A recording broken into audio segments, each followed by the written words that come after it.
Welcome back everyone, another day another unboxing. आज की unboxing देखने के बाद आपका दिल खुश हो जाएगा और उसकी रीजन ये है कि Xiaomi Redmi Note 10 अपनी प्राइस के लिहाज से अपनी स्पेसिफिकेशंस को बहुत जस्टिफाई करता है। इसके अंदर आपको कोई कमी नहीं लगेगी। जैसे किसी फोन के अंदर अगर कैमरास बहुत अच्छे हैं, बैटरी बहुत अच्छी है, बट डिस्प्ले आईपीएस मिल जाता है। इसी तरह अगर डिस्प्ले एमोलेड है तो बैटरी या कैमरा कम होगा। अगर कैमरा, डिस्प्ले और बैटरी अच्छी है तो प्रोसेसर अच्छा नहीं होगा, यानी कि कोई ना कोई कमी रह जाती है। बट Redmi Note 10 में आपको हर लिहाज से एक बड़ी जबरदस्त स्पेसिफिकेशंस प्रोवाइड की गई हैं। जैसे अगर मैं मेन हाइलाइट्स की बात करूं तो processor 678 Snapdragon, super AMOLED display जिसकी रेजोल्यूशन भी 1080, अगर बैटरी 5000 mAh है तो चार्जिंग भी 33 वॉट है। इसी तरह बैक कैमरा 48 और फ्रंट कैमरा भी काफी जबरदस्त 13 मेगापिक्सल है। रिजल्ट काफी अच्छा है, आगे अपन अनबॉक्सिंग में चल के जरूर देखें। सो ओवरऑल इस वक्त अगर हम मार्केट में देखें इस प्राइस टैग के अंदर मेरे ख्याल से Redmi Note 10 one of the best option है। बाकी भी कुछ अच्छे फोन आपको मिल जाएंगे, चाइनीज ब्रांड या अदर फोन, लेकिन वहां आपको कोई ना कोई स्पेसिफिकेशन की कमी जरूर फील होगी। बाकी कैसा होने वाला है Redmi Note 10 और इसकी डिटेल स्पेसिफिकेशन हम चल के अनबॉक्सिंग में देखते हैं। तो आ जाइए यार, मिलकर अनबॉक्सिंग करते हैं Xiaomi Redmi Note 10 white colour को, क्योंकि मैं अकेला करूंगा तो कोई फायदा नहीं, आ पाएंगे तो मजा आएगा। तो चले चलते हैं अनबॉक्सिंग की तरफ। Redmi Note 10 लेने से पहले जब आप इसका बॉक्स देखें तो मेक श्योर करेंगे इसका बॉक्स ओरिजिनल कंडीशन में हो और इसकी जो पैकिंग है वो दोबारा से ना की गई हो। मैं बॉक्स ओपन कर रहा हूँ, यहाँ पे हमें दो पैकिंग्स मिलती हैं। एक पैकिंग होगी ऊपर वारंटी डिस्ट्रीब्यूटर की और उससे नीचे इसकी एक ओरिजिनल पैकिंग है जो कि एक थिक लेयर के साथ आती है। ये भी मैं आपको चेक करवाता हूँ और इसको भी हम अलग से ओपन करते हैं। मैंने कटर बड़े ध्यान से लगाया है ताकि मैं आपको दोनों पैकिंग शो कर सकूँ। काफ़ी ज़बरदस्त स्पेसिफिकेशन के साथ ये डिवाइस आती है और अपनी प्राइस को बहुत ज़बरदस्त जस्टिफाई करती है। वरना होता ये है कि डिवाइस की जो प्राइस है वो ज़्यादा होती है और स्पेसिफिकेशंस में कोई ना कोई चीज़ ज़रूर मिस होती है। जैसे कि कैमरा नहीं होगा अच्छा, या डिस्प्ले अच्छा होगा तो चार्जिंग नहीं अच्छी होगी, बैटरी अच्छी नहीं होगी। तो जैसे मैंने बॉक्स रिमूव किया, नीचे डिवाइस से नीचे एक और पार्टीशन थी जिसके नीचे हमें चार्जर मिलता है जो कि एक पैकिंग के अंदर आता है। चार्जर भी काफ़ी ज़बरदस्त है इसका, जो कि फास्ट चार्जर होगा और 33 वॉट पे चार्जिंग सपोर्ट करेगा। इसी तरह यहाँ पे टाइप सी केबल है जो कि ऑरेंज कलर की पोर्ट के साथ आती है, जैसा कि MI का ऑरेंज कलर है, ऑलमोस्ट वही ही स्टाइल है। यहाँ पे हमें हैंड्स फ्री गिवन नहीं है। ऊपर जो बॉक्स गिवन था उसके अंदर देखते हैं कि हमें क्या मिलता है। मैं उसको ओपन करता हूँ और जैसे ही मैं उसको ओपन कर रहा हूँ नीचे हमें सिम इंजेक्टर टूल प्रोवाइड किया गया है। उसके नीचे हमें दो बुक्स मिलती हैं जो कि वारंटी गाइड और आपको एक टेक्निकल स्पेसिफिकेशन गाइड मिलेगी। इस तरह नीचे जो एक TPU है वो भी अलग से पैकिंग में आता है। आप मेक श्योर करें कि आपका TPU भी पैकिंग के अंदर ही हो और वाइट कलर का क्रिस्टल क्लियर काफ़ी सॉफ्ट TPU है। डिवाइस को अगर हम देखें तो ऊपर हमें मेन स्पेसिफिकेशन मिल जाती हैं। Snapdragon 678 48 megapixel quad camera, 6.4 inches का जो है आपको एमोलेड डिस्प्ले प्रोवाइड किया गया है और सुपर एमोलेड डिस्प्ले से इसका जो एक्सपीरियंस है बहुत ज़बरदस्त होने वाला है। इस तरह मैं फ़ोन को ऑन कर देता हूँ और देखते हैं कि इसका जो ओवरऑल एक्सपीरियंस है वो कैसा है। बैक से मैं स्टिकर रिमूव कर देता हूँ ताकि हम इसका जो वाइट कलर है वो एक्सप्लोर कर सकें। इसके अंदर हमें ग्रे, वाइट और लेक ग्रीन कलर मिलते हैं, तो चेक करें। काफ़ी ज़बरदस्त कलर है वाइट और बहुत ही ज़बरदस्त डिज़ाइन के साथ आता है। इसका कैमरा डिज़ाइन भी काफ़ी अच्छा है और नीचे हमें ट्रेडमार्क लोगो रेडमी का मिल जाता है और राइट साइड पे भी कुछ रिटन है। इसके जो साइड रिंग है वो सिल्वर कलर का है जो कि बहुत ही ज़बरदस्त इसको टच प्रोवाइड करता है। यहाँ पे इसकी क्वालिटी को काफ़ी बेहतर रखा गया है। मैं सिम इंजेक्टर टूल से इसको रिमूव करता हूँ और इसको थोड़ा सा जेंटल प्रेस करें। पहले मैंने प्रेस किया था वो बाहर नहीं आया, अब दोबारा प्रेस करेंगे जेंटल तो वो निकल आएगा। और यहाँ पे हमें ट्रिपल सिम स्लॉट प्रोवाइड की गई है, यानी कि SIM 1, SIM 2 plus memory card तीनों चीज़ें एट अ टाइम यूज़ की जा सकती हैं। MI UI इसकी 12 है जो कि एंड्रॉयड 11 के ऊपर बेस करती है। फ़ोन के वेट की बात करूँ तो 178 ग्राम इसका वेट है और काफ़ी हैंडी फील लुक इसकी आ रही है, यानी कि फ़ोन मुझे ज़्यादा वजनी फील नहीं हो रहा। इस तरह यहाँ पे 1080 बाई 2400 पिक्सल की स्क्रीन रेजोल्यूशन है जो कि 409 pps को सपोर्ट करता है। 6.4 इंचज़ का इसका डिस्प्ले साइज़ है। 4GB रैम है, 128GB इंटरनल मेमोरी है। बैक पे क्वाड कैमरा सेटअप है, 48 megapixel main camera, 8 megapixel ultra wide lens, 2 megapixel macro और 2 megapixel depth sensor. Front camera 13 megapixel है। जब आप अपना सेटअप कंप्लीट कर रहे होंगे तो यहाँ पे ये थोड़ी देर स्टक हो जाता है, यानी कि लोडिंग ऐप्स पे, तो आपने घबराना नहीं है, थोड़ा सा वेट करेंगे तो ये सेटअप आपका रेडी हो जाएगा।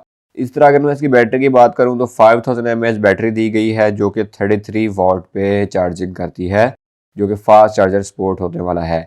फ़ोन हमारा ऑन हो गया है और आप इसके जो आइकन्स हैं वो भी शो हो जाएंगे। तो देखते हैं कि हमें इसके अंदर बिल्ट इन चीज़ें क्या क्या दी गई हैं। ये इसका है मेन्यू जो कि ड्रॉप डाउन है और इसकी ब्राइटनेस मैंने फुल कर दी है। काफ़ी स्मूथ टच है इसका, जो कि हमें सेंटर में इसका पंच होल डिस्प्ले प्रोवाइड किया गया है। ये है इसके कुछ बिल्ट इन ऐप्स, कुछ गेम्स भी पहले से आपको इंस्टॉल मिलेंगी। नेटफ्लिक्स भी इंस्टॉल है, सोशल मीडिया में फेसबुक मिल जाता है और गूगल की जो है ऑलमोस्ट जो मेन यूजेज वाली ऐप्स हैं वो पहले से इंस्टॉल है। कैमरा में ऑन कर देता हूँ ताकि हम चेक कर सकें कि इसका कैमरा कैसा होने वाला है, क्या इसके कैमरा को इम्प्रूव किया गया है या नहीं किया गया। डिस्प्ले में इसकी मैं रेजोल्यूशन फुल कर देता हूँ ताकि जब हम पिक्चर क्लिक करें तो इसकी जो रिज़ल्ट है वो हम अच्छा देख सकें। मेन पिक्चर इसकी क्लिक करते हैं 48 मेगापिक्सल वाले लेंस से और ये पिक्चर मैंने क्लिक की है।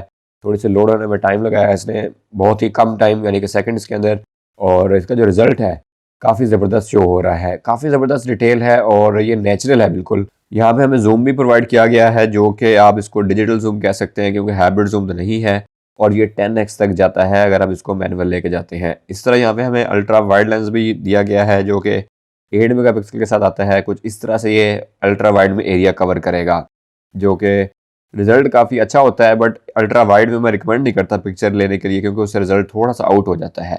पोर्ट्रेट मोड में अगर मैं बात करूं तो कुछ इस तरह से इसका रिजल्ट आता है जो कि अगेन काफ़ी ज़बरदस्त है और काफ़ी अच्छी डिटेल कवर कर रहा है। पोर्ट्रेट मोड के अंदर भी 2 मेगापिक्सल का इसका पोर्ट्रेट लेंस है। इस तरह मैक्रो लेंस भी इसके अंदर यूज़ किया गया है। पोर्ट्रेट के अंदर आप इसका जो डेप्थ का मोड है ये आप मैनुअल कंट्रोल भी कर सकते हैं। 48 मेगापिक्सल में पिक्चर क्लिक करने के लिए आपको मोड में जाना पड़ेगा और मोड में जाएंगे तो आपको स्लो मोशन भी गिवन है। स्लो मोशन की अगर हम सेटिंग देखें तो ये 960 FPS पे भी जाता है, 240 पे भी जाता है और 120 पे भी, यानी कि आप इसमें काफ़ी ज़बरदस्त स्लो मोशन कवर कर सकते हैं। 48 मेगापिक्सल में पिक्चर में क्लिक कर रहा हूँ और यहाँ पे देखते हैं कि इसका रिजल्ट कैसा आता है। तो अगेन चेक करें कि यहाँ पे इसकी जो डिटेल है वो मज़ीद बेहतर हुई है 48 मेगापिक्सल के अंदर। इन शॉर्ट के इसका जो कैमरा है ओवरऑल बहुत ज़बरदस्त परफॉर्म कर रहा है। वीडियो के अंदर भी हमें जूम प्रोवाइड किया गया है। अगर आप इसको बेटर लाइट में और कंट्रोल्ड एनवायरनमेंट में यूज़ करेंगे तो इसका रिजल्ट मज़ीद शानदार हो जाएगा। वीडियो की मैं सेटिंग्स में जाकर देखूं तो हमें 1080 के साथ साथ 4K की रेजोल्यूशन सपोर्ट भी मिल जाती है। 1080 में हमें दो ऑप्शन मिलते हैं, 30 FPS और 60 FPS, जो कि अगेन बहुत ही अच्छी ऑप्शन है और बहुत से कम फ़ोन है जिसके अंदर हमें मिलती है। फ्रंट कैमरा की मैं अगर बात करूं तो 13 मेगापिक्सल फ्रंट कैमरा दिया गया है जो कि अगेन काफ़ी ज़बरदस्त रिजल्ट प्रोवाइड कर रहा है। मुझे लग नहीं रहा कि 13 मेगापिक्सल है और इसका जो रिजल्ट है मुझे 20 मेगापिक्सल का तो लाजमी फील हो रहा है क्योंकि जो मैंने 20 मेगापिक्सल के कैमरे ऑपरेट किए हैं उसमें भी ऑलमोस्ट मुझे ऐसा ही रिजल्ट मिला है। इसकी डिटेल भी काफ़ी अच्छी है और ये लाइट के अगेंस्ट मैं यूज़ कर रहा था। पोर्ट्रेट मोड में मैंने पिक्चर क्लिक किया तो आप चेक कर सकते हैं कि यहाँ मैंने लाइट को यूज़ किया है कैमरा के अंदर और जो रिजल्ट है यार बहुत ही ज़बरदस्त रिजल्ट, जिसमें इसने एजेस बहुत अच्छे कवर किए हैं साइड वाले। और अब चेक करें जूम करने से मैं कहता हूँ कि बिल्कुल भी रिजल्ट आउट नहीं हो रहा और मैं बहुत ज़्यादा सेटिस्फाइड हूँ इसके फ्रंट कैमरा रिजल्ट से। मैंने आपको बताया है कि है 13 मेगापिक्सल, लेकिन ये फील नहीं हो रहा कि 13 मेगापिक्सल है, बल्कि हमें ये 32 या 20 का जो है वो टच प्रोवाइड कर रहा है। सिक्योरिटी के बारे से अगर मैं बात करूँ तो हमें फेस अनलॉक और जो फिंगर लॉक है वो प्रोवाइड किया गया है। देखते हैं कि इसका जो फिंगर लॉक है उसकी परफॉर्मेंस कैसे होती है। आपको वैसे कौन सा ज़्यादा बेहतर लगता है सिक्योरिटी के वाले से लॉक, फिंगर जो कि हमें साइड इन डिस्प्ले या बैक पे मिल जाता है? इस वाले से अपने जो फीडबैक है वो ज़रूर शेयर करें। और नोट 10 आपको कैसा लगा, क्या इसके अंदर आपको कोई कमी फील हो रही है? मुझे तो ओवरऑल जो फ़ोन है बहुत ही ज़बरदस्त लगा है और अपने पैसों को बहुत अच्छी तरह जस्टिफाई कर रहा है। यानी कि हमें यहाँ पे हर डिपार्टमेंट के अंदर हमें अच्छी चीज़ें मिलती हैं, कैमरा हो, बैटरी हो, चार्जर हो, डिस्प्ले हो, प्रोसेसर हो। तो ये हमारा हो गया है इनरोल फिंगर लॉक जो कि साइड माउंटेड है और इसकी स्पीड भी काफ़ी ज़बरदस्त है। आपने चेक किया बिल्कुल भी स्टक नहीं हुआ। अब हम अपना फेस एनरोल करते हैं और इसके लिए हमें पैटर्न ड्रॉ करना होगा और उसके बाद ये थोड़ा सा टाइम लेगा क्योंकि वो कहता है कि आप अपना एनवायरनमेंट सेट कर लो, उस दौरान आप अपना एनवायरनमेंट क्लीन रखें। यानी कि इसमें जैसे मेरा कैमरा आ रहा है, कैप आ रही है, तो ये थोड़ा सा टाइम लगा रहा है, बट जैसे ही डिटेक्ट कर लेगा फ़ौरन से इनरोलमेंट स्टार्ट हो जाएगी। और इसकी स्पीड भी काफ़ी अच्छी है कि आप देखते हैं कि इसका जो इनरोल है उसके बाद अनलॉक कैसा होता है। इसको मैं कह देता हूँ कि भाई आप स्क्रीन पे मत रहो, स्टे अनलॉक होने के बाद तो देखें आप बहुत ज़बरदस्त अनलॉकिंग स्पीड है फेस की। और मैं कहता हूँ कि ओवरऑल रेडमी नोट 10 ने ज़बरदस्त कमाल कर दिया है। तो कैसा लगा आपको फ़ोन और क्या आप इससे सेटिस्फाइड हैं या अगर आप यूज़ कर रहे हैं तो अपनी जो फीडबैक है वो ज़रूर कमेंट करें। जी तो कैसा लगा आपको Redmi Note 10? मुझे तो काफी जबरदस्त लगा है और स्पेशली यूज करने के बाद मुझे इसके अंदर हीट प्रॉब्लम बिल्कुल भी फील नहीं हुई। बाकी अगर आप में से कोई यूज कर रहा है तो अपना गेमिंग का एक्सपीरियंस और ओवरऑल यूज का एक्सपीरियंस जरूर शेयर करें। अगर आपको वीडियो अच्छी लगी हो तो hit the like button, share with friend as well. मिलते हैं फिर आप नेक्स्ट वीडियो में। अस्सलाम।